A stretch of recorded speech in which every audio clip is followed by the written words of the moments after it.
Can you tell me a little bit more about a Jane Austen leading man? I made the joke before that, Mr. Darcy and Mr. Knightley functionally the same person. And I recoiled because that's wrong.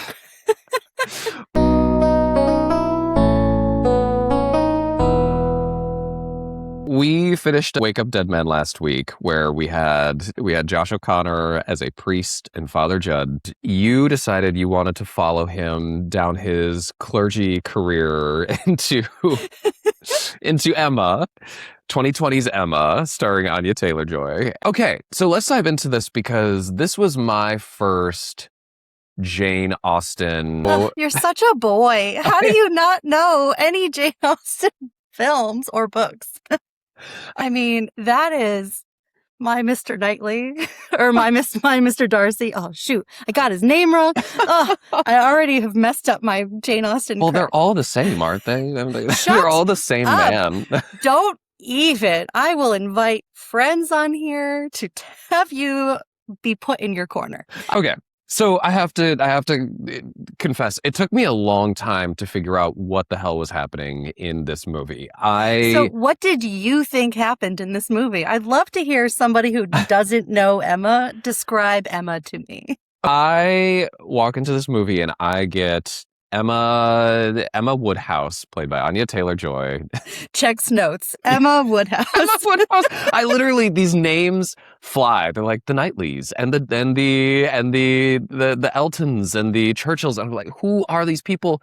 They're introduced before they're ever on screen, and I'm being asked to retain this information. This is for smart people, Tanner. This movie's for smart people, and if I'm smart, it's not like this. So we get Emma fresh on the heels of having made a successful match between Mr. Reynolds, played by Rupert Graves, and Miss Taylor, Gemma Whelan. Okay, I'm just going to start there. How are they connected? How is Miss Taylor connected to Emma? Was she a servant? Was she staying at the house? She was essentially Emma's governess. Emma's mother passed away when Emma was very young, and so Miss Taylor essentially raised her. So she's kind of her maternal figure.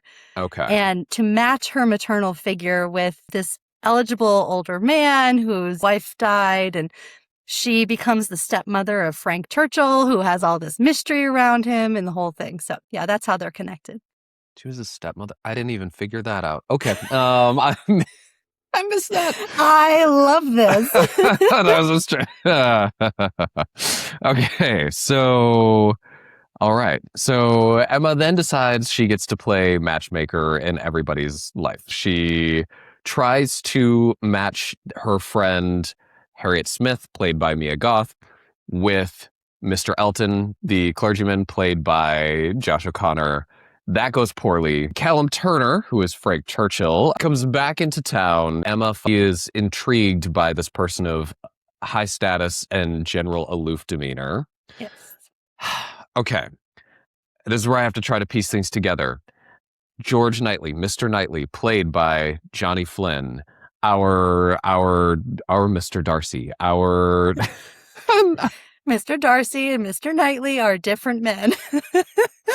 He is not a stepbrother? Why is he in the house with Emma and her father? So, Emma's older sister marries Mr. Knightley's older brother. So he is kind of given a free pass to come into the house, which most genteel men of that time would not just invite themselves over in the way that he does. That's kind of how we get the relationship that we do. So they have a almost sibling rivalry-like relationship at bare minimum. He finds her intellect charming and appealing, but also finds her a bit spoiled, entitled, and emotionally callous. He almost flirts through insult, it seems, and we are meant to... The first example of negging. Yes. Various romantic threads begin to emerge here, but this becomes our cast, along with, I should include Miranda Hart, who plays Miss Bates, and her niece, Jane Fairfax, Amber Anderson. They are a poorer family, right? Jane Fairfax is living abroad, and her interesting life is Miss Bates's kind of only cultural currency that she simply can't stop talking about to members of the aristocracy in her world that she considers dear friends. One key thing to the culture around this story that Yes, please. might help you. Yes. Emma, Jane, and Frank are about the same age. And when Emma grew up in privilege in her house, even after her mother passed away, she's able to stay at home and become the mistress of her house. That is a rare luxury that we see because we compare her to Jane Fairfax, whose family was once elevated and slowly came down in the world, and they couldn't afford to keep her, so she is sent away to live with relatives. And the same thing happens to Frank Churchill. Mr. Reynolds is unable to raise his son after his wife dies, so he sends Frank Churchill away to live with his relative. So the two of them are sent away because of poverty or life circumstances. Emma has a similar life circumstance, but she gets to stay home. That is very helpful context. Emma is trying to meddle in everybody's lives as a bored, entitled member of the aristocracy. I mean, I think she thinks she's good-natured, but it really does come across a little bit like she's playing with her dolls. She wants the drama to some extent. Yeah, like she is, yes. Yeah, the movie opens with the quote, she is handsome, wealthy. It basically says she's all the blessings that life can afford somebody.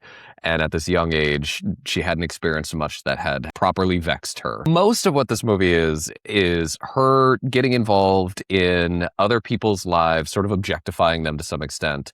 And then a very poignant snap moment where we realize the very limits of that and then deal with the fallout. That's how I experienced this movie. And that's the beautiful part of her relationship with Mr. Knightley is she keeps getting close to the line or going over the line, and he's the person in her life who is checking her. Her dad is very predisposed with his illnesses. Her friends are all of lower status, so they're not going to call her out on anything. But Mr. Knightley does it. And he does it over and over in a very, gentle, playful way. But he's just like, I don't think you understand what's going on with Mr. Elton. I don't think you read him correctly. And she's like, nah, I know everything. Clearly, he is into her because she has money, status, and beauty and the whole thing. Mr. Elton's not going to go for a girl whose parentage is in question. And Mr. Knightley correctly spots that, and Emma just doesn't see it. Okay. We've set the table. I did spend, as I loved this movie, but I did spend maybe the first 45 minutes just writing names and question marks. I figured. Some of the general confusion was dulled by just the gorgeous imagery. I was kind of like, I don't get what's happening, but it looks amazing. It is truly stunning. And that honestly, for people who like Jane Austen films, they're always kind of told in this gray. I mean, there's color, but there's not color like this in any other adaptation that I've seen.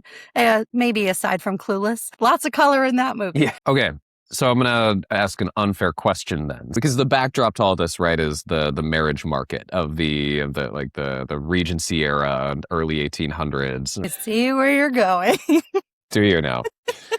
So I did ask, why do I need this when I have Bridgerton? Stop. Oh, why do I need Austen? Jane Austen walked so Bridgerton could run. How dare you, sir? I personally, Bridgerton, delightful in its own direction. I completely get the appeal to a modern day audience. But Bridgerton has a lot of making things into text, whereas Jane Austen is mostly subtext. They're doing totally different things, right? They're both social commentary, class commentary, but Bridgerton, you're getting a pregnancy scandal versus, I would argue that Emma is far more devastating. So when we get to that picnic scene where, I know we're jumping ahead, but that's where the movie clicked in for me, right? Okay. Yeah, where I didn't understand the emotional weight of this movie. I thought we were in a very frivolous space. And so We're having the picnic on Box Hill. The party is Emma, Frank Churchill, Mrs. Bates, Jane, Mr. Knightley. The Eltons are there. the Eltons. And very clearly it's Miss Bates, not Mrs. Bates. The only reason I'm pointing this out is Miss Bates is an old maid. She's unmarried. And so Right. that's that plays into Emma's disrespect of her. That's right. They decide to play a game where the question is, what are you thinking about? And that clearly unravels Miss Bates. The game is, say, either one thing very interesting, two things moderately interesting, or three things very dull indeed. And she says, if that's an option, I'm picking three things very dull indeed. And Emma retorts, Miss Bates, when have you ever stopped at three? And just, the whole movie... It's crushing!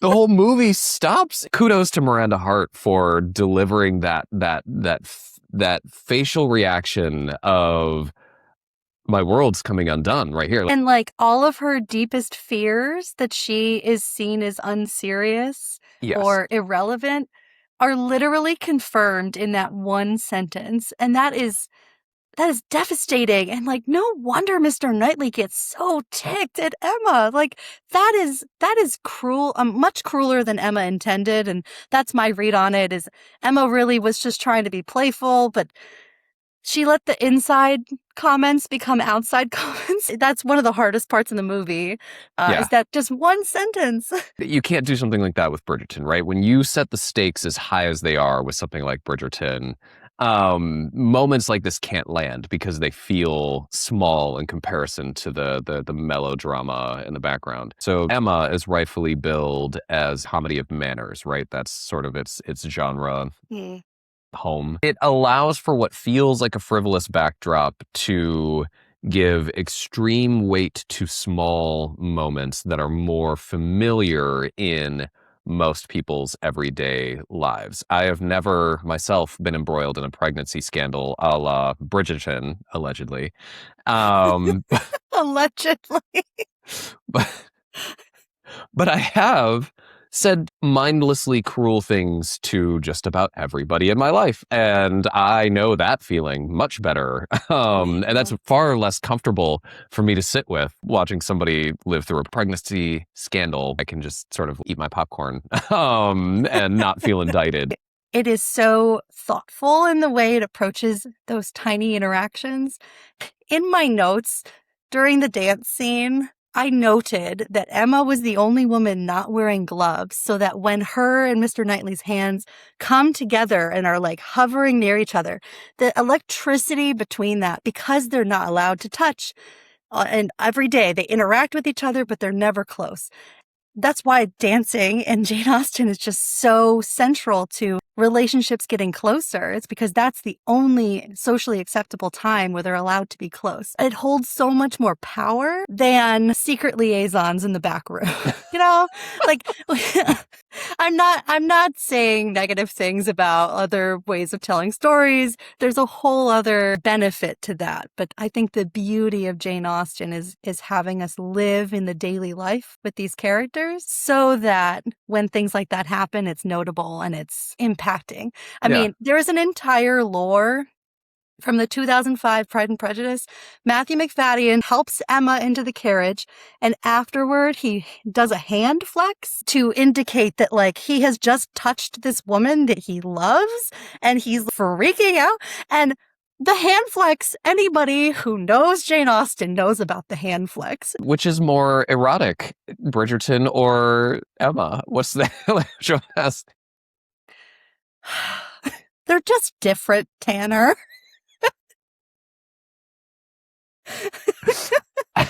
That's such an unfair question. Definitely. Well, what do you think? Which one would you say? I'm not on the hot seat here. You are.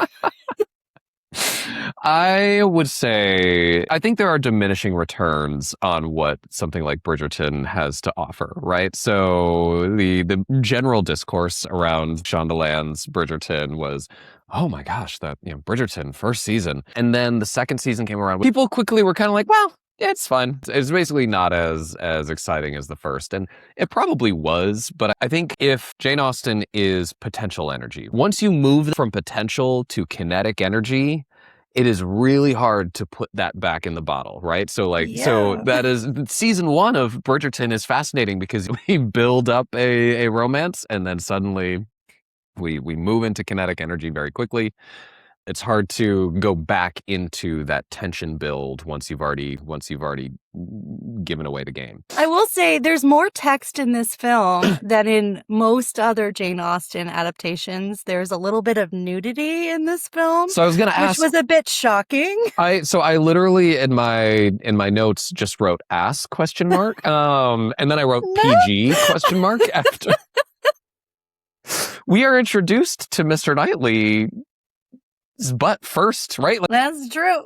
Can you tell me a little bit more about a Jane Austen leading man? I made the joke before that, Mr. Darcy and Mr. Knightley functionally the same person. And I recoiled because that's wrong. What is she going for? What is...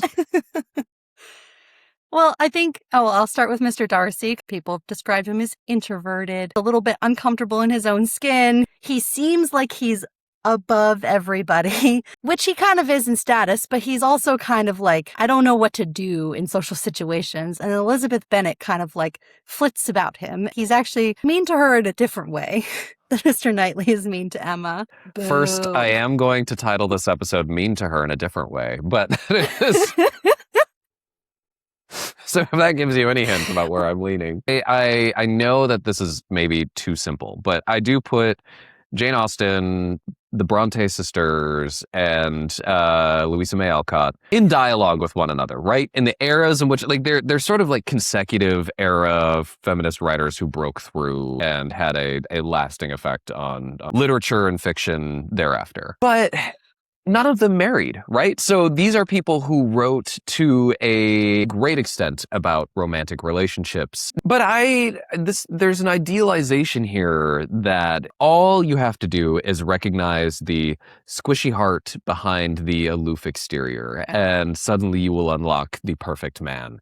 And I call that the douchebag with a heart of gold. The douchebag with a heart of gold. I understand we're writing in a different era here during Jane Austen's time, but this archetype drives me a little wild because I think it does fuel romantic fantasy in a way that, can be potentially harmful, or I'm just overthinking it and should just get on board. Well, do you think Shonda Rhimes commits this sin in Bridgerton? Yeah, I think in a different way. I think it's one of the reasons I don't like coming to this period for revisitation. I didn't even... Actually, you know what? I have done another Jane Austen adaptation. I forgot. Joel Kim Booster's Fire Island is a Pride and Prejudice adaptation. What an entree point. Right. And I didn't even like that because they made Conrad Ricamoro's character so lovable, but only after you get past him being a jerk. And it doesn't work for me. So do you read Mr. Knightley in this film as the archetype you're describing completely, fully, through and through? Yeah, he's less of a dick. No, you know what? Oh my God.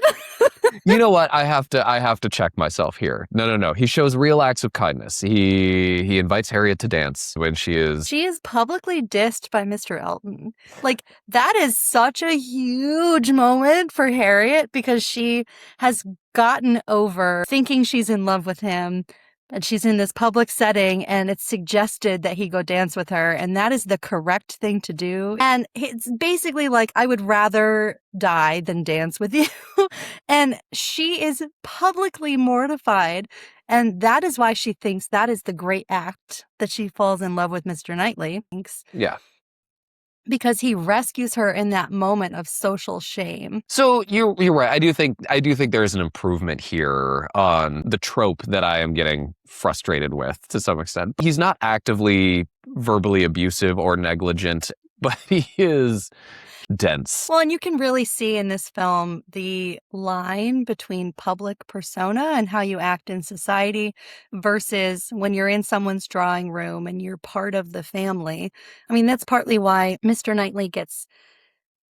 I think Mr. Knightley gets more affection from the Austen crowd. I think Mr. Darcy is the number one, but Mr. Knightley is probably a close number two. And it's because he's allowed to exist in this space with Emma where you can see him be a real person.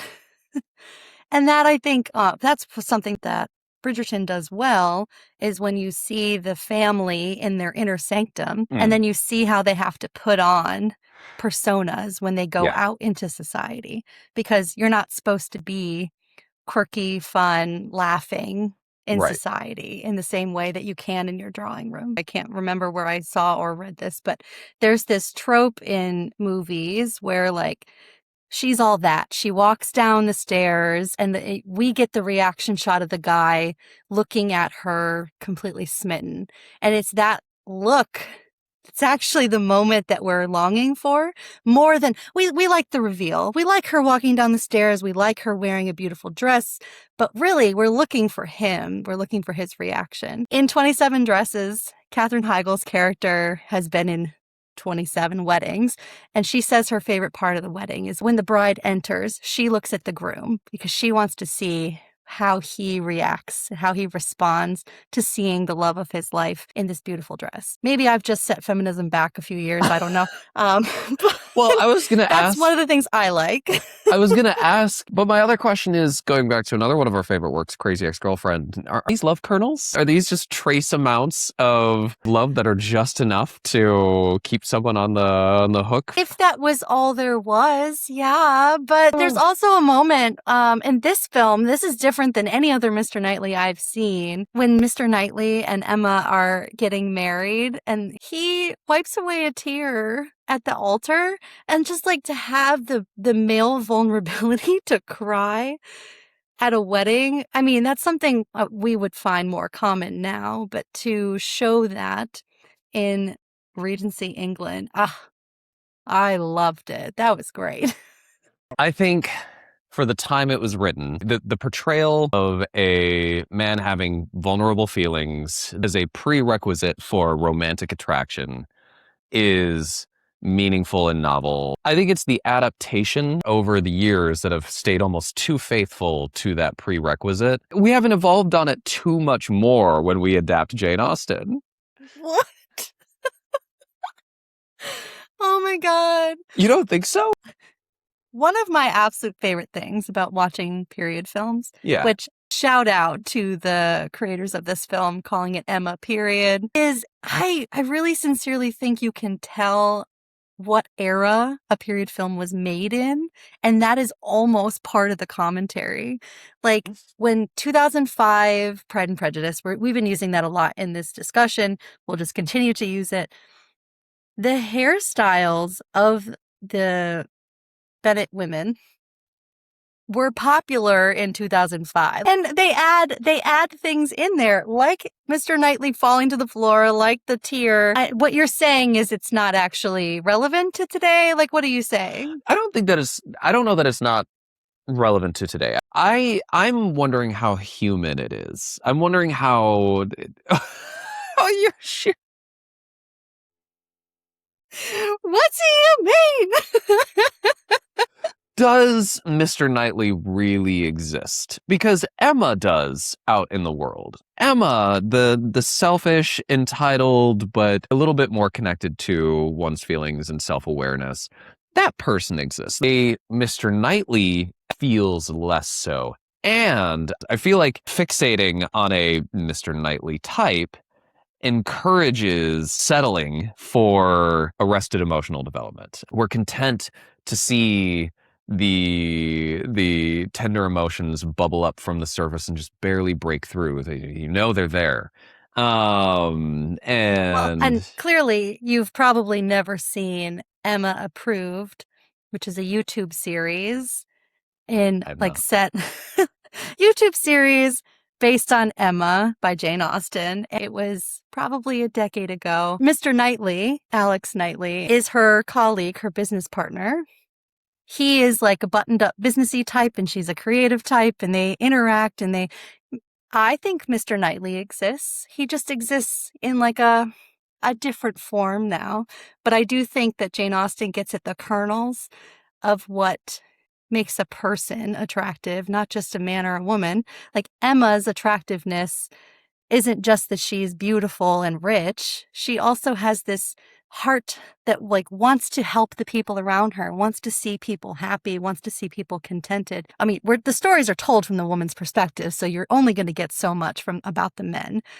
But I do think that Mr. Knightley exists. I do think Mr. Darcy exists. And I think modern adaptations have been trying to find ways to show us that what these traits look like in a modern era. I sort of get the sense that she was writing her ideal man, right? That she was writing the person she would love to fall in love with.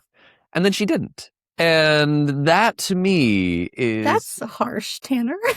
No, there's something around the way that pop culture reinforces romantic expectations, that it cements the weight of expectation we put on a relationship, all that kind of stuff.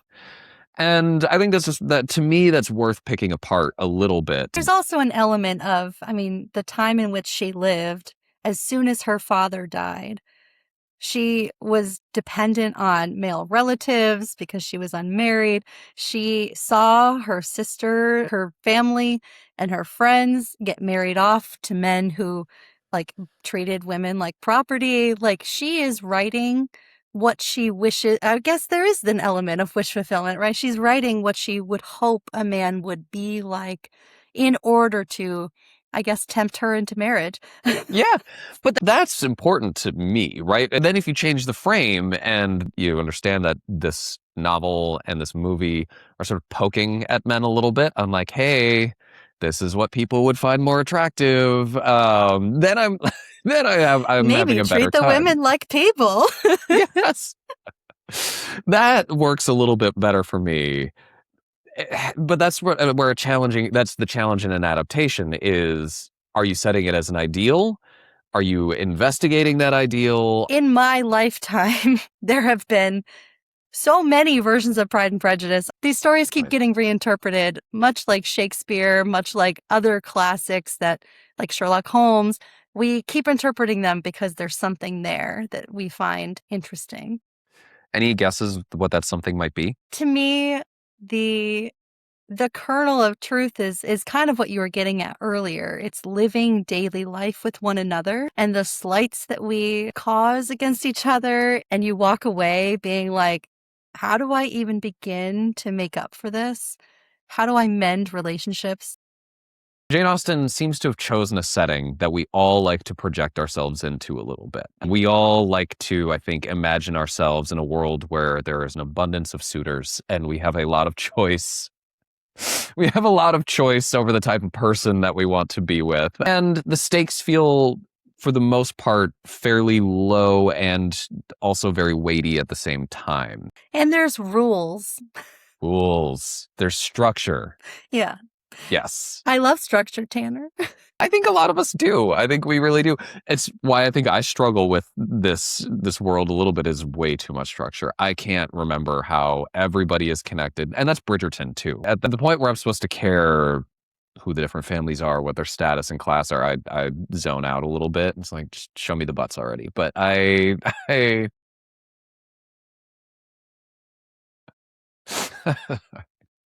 I was just meant to get a reaction.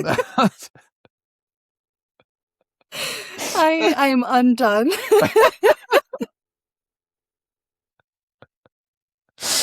Oh, yeah. I was gonna ask you to talk about Clueless because when I was going through my Letterboxd reviews, most people kept quoting but you're a virgin who can't drive. And I had no idea what that meant until I Googled it.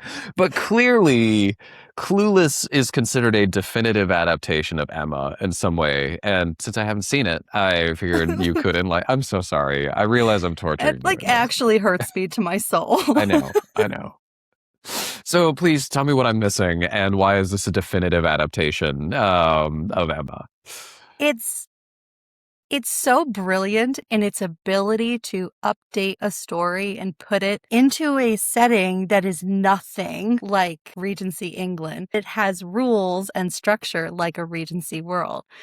Beverly Hills High School in the 1990s, where people have social status and class differences, and they are, you're part of the burnouts or you're part of the popular clique, there is a structure to high school movies in the 90s that could feel similar to the structure of Regency England. Emma is sometimes interpreted as vapid or selfish to make a valley girl. This stand-in of Emma is, ingenious. Who thought of this?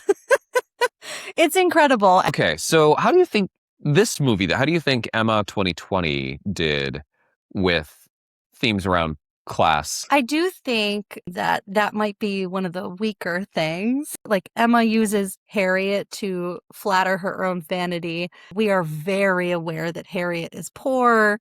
She doesn't fit into this world. Emma's first conversation with Harriet is the problem of your birth is she goes into this cold analytical structure, like why you can't expect much, but I am going to try to help you marry up, basically. It's almost Mean Girls-esque in this. Like, here are the rules you have to abide by in order to achieve the status that you want. So part of me appreciated that it cemented privilege as a default problematic setting. But then, where I suddenly had a moment of like, what the fuck? Was when Harriet gets attacked by gypsies. It happens off camera, and there is no complication to that whatsoever. Like, it's a very old way of thinking about, like, I don't know how to, like, does the gypsy population feature into the Regency era UK? I don't. Oh my God. And to me, that sort of, it fails a little bit of the Jane Austen subversion, because one of the things that I find really beautiful in my very early literature review of her is like the way that she throws little stings into her work. So we were talking about Ireland before, and how Miss Bates is fascinated by Ireland as this like strange, faraway place. When at the time there's the Irish question loomed large over the UK population, but she is so privileged so as to not understand the moral weight of what is being considered here. And the movie even does a very good job at the transitional sequences have these instrumentless chants, but at the end, when we find love, there's an instrumental Irish interlude. Like, that seems to suggest some level of understanding. There is no wink and nod around the gypsies. It's like, oh, these evil gypsies attacked her. And maybe that's why they were off screen. They didn't know what to do with it. You could have then just done something different. It's not off screen in previous adaptations. Yeah. And also, it doesn't, at this point, this is where you don't have to be that faithful of an adaptation. You can just, she tripped and fell. Like, it doesn't, you don't need her having been attacked by these nameless, faceless, scary people that are just, that to me felt like a total miss in a way that, like an unforced error. You brought up the soundtrack. Yes, please. And I was going to surprise you with this. Did you do any research about the soundtrack? No. Do you know who composed it? No, wait, now I'm really excited. No, who did it? Phoebe Waller-Bridge's sister. What? Yes! She also did incidental music for Fleabag. Jake from Fleabag is in this movie as a servant boy. So. That's right. Also, yeah, the servants get no lines in this. Speaking of class commentary. What's crazy about the servants in this film is that normally they are wallpaper in a typical Jane Austen film. They are seen and not heard. They're kind of obtrusive here. Yeah, it's true. When they're like putting the screen around Mr. Woodhouse, and like the way that they do things in this film cracked me up, because servants are never noticed, but they're a character here. Who was this for? And I feel like there's obvious answers to this, but I am perplexed. If you've got ideas. Yes. I do think that this is a Jane Austen adaptation that requires context. So I do think it's more of a film that is for Austen lovers, but it's also for Austen lovers who are okay with adding some quirk, adding some flavor, adding some personality we probably haven't seen before. There is an element of the hard cuts to black are a bit jarring in a period piece. Yes, They felt like commercial break. it's kind of I've never quite seen anything like that in another adaptation. So there's this element of it's probably for a pretty niche audience. I think you're being preemptively defensive. I do. I am. Yes, I am. I'm going the opposite direction. I suspect because there are so few people that we just keep coming back to the well to adapt and build out on the universe that somebody created. We get Shakespeare, we get some Greek mythology, and we get we get Jane Austen. Like, she is one of those writers who manages to elevate material that is also accessible to a common to like to the common person, to any of us. We can project ourselves into her work and continue to build out that universe in a way that is fun and exciting. So I actually think this is one of the few for everybody movies. It was doing well at the box office before COVID. I do think that it's fascinating that this is the last book that was published during Jane Austen's lifetime. There were others that were published posthumously, but she did set out to write a less accessible character here. And even still, it's considered one of her greatest. So I think it makes sense that we keep coming back to it, despite It's its a bit attempt. more accessible than like Northanger Abbey, which she was trying to do her best at kind of poking at Gothic literature. And so Northanger Abbey is a very hard one to adapt. Mansfield Park is a really hard one to adapt. But then Yeah. you get the big four that I think have been adapted over and over and over again. You've got Pride and Prejudice, Emma, Sense and Sensibility, and Persuasion that I do think have elements that they can update and make it accessible for those of us living 200 years later. Can I do a lightning round of fun things real quick? Yes, please. One, I loved how when Mrs. Elton appears, the way she's introduced is by sitting in Emma's church, like her seat at church. And like anyone who grew up in churches know that even though there's no assigned seats in church, if you sit in someone else's seat, it's a big deal. I loved that. I love the title card sequences with the season. I thought that was a great element to add to the story. Yes. This was the last film I saw in movie theaters before COVID. I literally went to like a Jane Austen tea at the Alamo to see this film. And then the world shut down like 4 days later. I love the choice that Mr. Knightley is shorter than every other man in the cast. I've never seen that. When you make a romantic hero short, that's like fascinating to me because normally they are towering figures. And he is shorter and blonde. He's blonde. I've never seen a blonde Mr. Knightley. That was so great. In every other adaptation, Emma's father is like sickly, low energy, sitting in the corner, kind of neurotically talking. And Bill Nighy's quirky, neurotic take on this character, like jumping down the stairs. I, in a million years, could never have thought to do that. That was amazing. So those are my random thoughts on this movie. I love that. Let's do Letterboxd. Let's do Letterboxd. You want to go first? I do because my favorite here is basically someone who wrote exactly what I did, but in a much more succinct and accessible way. So I love what this person was able to do. Okay, this is Demi from Letterboxd, who did not give it a star rating, unfortunately. So I don't know how she felt about this. She wrote, "Someone brought a dog into the theater. Society has broken down past any semblance of rules. Spent the first 30 minutes going, I don't know what the fuck is going on. Spent the rest of the time going, oh, this is surprisingly funny when I understand what's going on. Beautifully shot. Shocked at how much a single moment of rudeness really felt like a gut punch. I liked this." No stars. Thank you, Demi. Brilliant. That was lovely.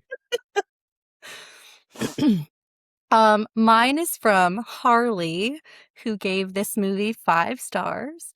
And Harley says, "Shout out to the teen behind me who said, Is this not just the exact plot of Clueless? To her friend, who responded, wait, it literally is. You are my two favorite people in the entire world.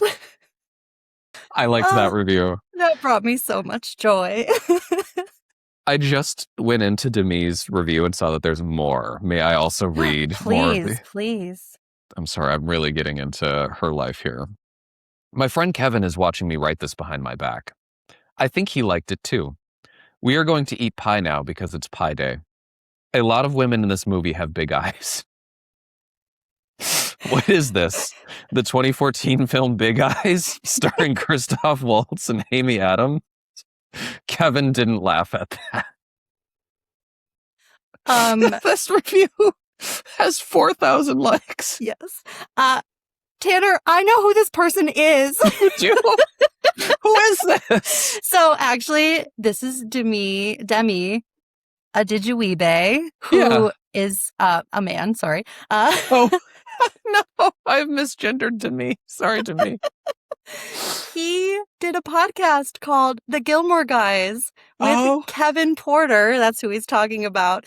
And he's also a TV writer and a comedian. And I love him so much. You read Demi's. Oh, that makes me so happy. It's such a good review. That makes me very happy. Oh, and then my other favorite, very shallow one. If Josh O'Connor tried to seduce me in the back of a carriage, I would simply let him. Sorry to Emma, but I'm different. Although he gave me the ick in this. Well, that's what he was supposed to do. I know. He did a great job at it. He said, in the great time of the innocence. The innocence. Oh my God. He's so good. We didn't talk about him nearly enough in this episode. We didn't. But rolling with the homies. That's a Clueless reference.